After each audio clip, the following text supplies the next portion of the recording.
he shouted and he was pounding on the windows trying to get someone to hear that he was in there. No one else was in the car except for Saroo. The train didn't stop for hours, then a full day, then another. Saroo had been trapped for days inside of this train car. The tiny 5-year-old boy was being carried hundreds of miles away from his home with no way to get back. When the train finally stopped, it wasn't in a small town like the one Saroo knew. It was in Kolkata, one of the largest cities in India. Can you imagine being a 5-year-old boy in a huge city, all alone, surrounded by millions of people, no familiar faces, no idea where you were? He wandered the station and the streets, looking for help, but danger was everywhere. Saroo had no address to give. He didn't know where he lived. He didn't know the name of his hometown. He didn't even know the word India. He was a child adrift in a sea of strangers. At one point, Saroo was found by a railway worker who took him home, but he got a feeling like something terrible was about to happen when the worker said they were going to introduce him to a man, and he took off. And luckily, his instincts kicked in, and he felt like things were not right, and he got out of that situation. He also slept on the streets for many, many nights, and through good luck and instinct, he was able to make it through all of those really scary, hard challenges. He made some friends with some children that lived on the street. Eventually, someone did notice him that was kind and took him to the police station to try to help him find his way home.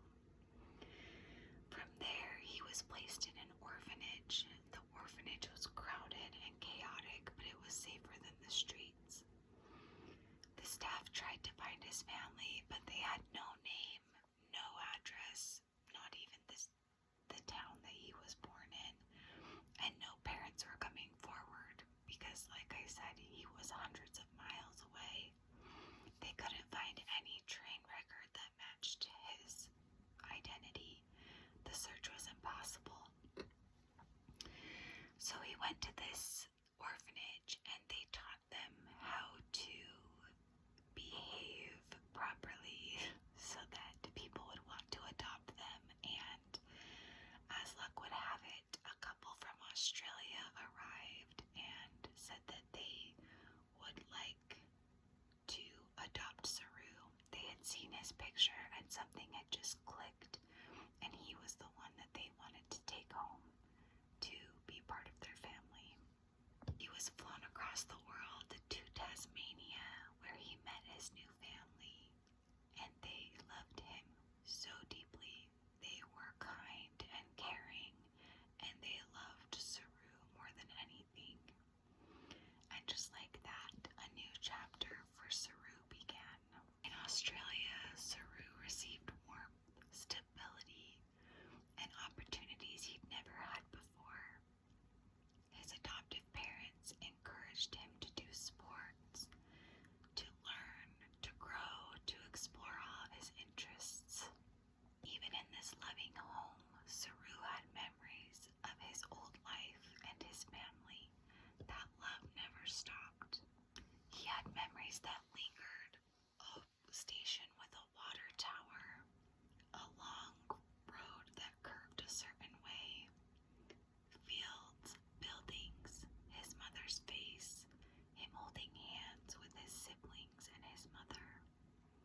These memories came to him in flashes. He didn't speak about his longing for home, but inside the desire grew stronger as he became a teenager and then a young adult. For years he tried to figure out where he might have come from, but India is enormous. There are thousands of towns and thousands of train stations, and without a name, the task felt impossible. Still, he never gave up.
across the ocean back to the country that he had once left as a small, scared child.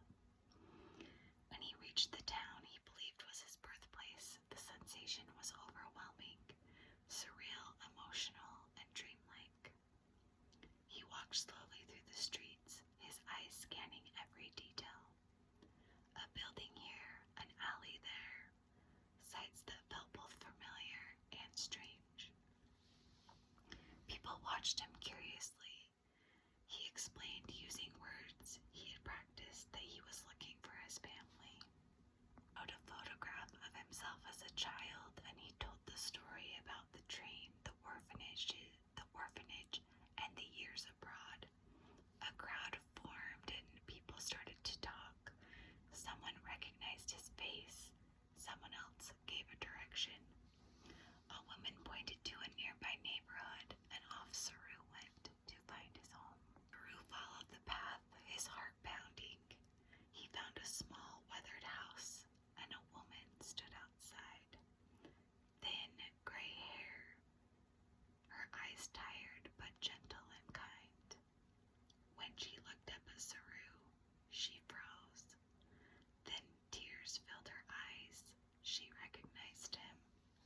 After 25 years, she was seeing her lost son again.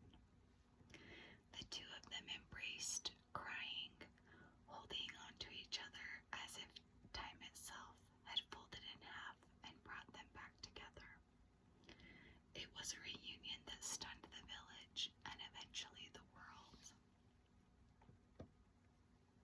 During the reunion, Saroo found out something heartbreaking, which was that on the night that he went missing, Gadoo had come back to the bench and found it empty, so he went back out to look for Saroo and was struck by a train and killed that night. His mother had searched and searched for both boys, but never had found anything out about Saroo. She did find out about Gadoo being hit by the train, but Saroo had just been gone and was so many miles away that she had never found out what happened to him. With this revelation of what happened to Gadoo, Saroo finally understood why Gadoo never came back that night, and he got what he desperately needed, which was closure. Saroo spent some time with his birth family, reconnecting and learning stories and filling in gaps of his past. He even brought his adoptive mother to meet his birth mother, and they instantly embraced. His birth mother thanked his adoptive mother for giving her son a life that he was loved and cared for, and a life that she never could have given him. And it was actually said that Saroo's sister was able to go to school because she was the only one left at the home, and so that gave her the opportunity to be able to go to school. Saroo said that his life became richer, expanded by the love of both his Indian family and his Australian family. His story spread across the world, and he wrote a memoir titled A Long Way Home, which was then turned into the film Lion, which earned international acclaim. But beyond the fame and the media attention, Saroo's story remained deeply human. It is a story about memory, identity, and the unbreakable bond between a mother and her child. I think it's so amazing that he was able to find his town after searching for so long. I can't imagine the hours that he put in to find his family, and it's all because of love and his connection and to his mother and his siblings.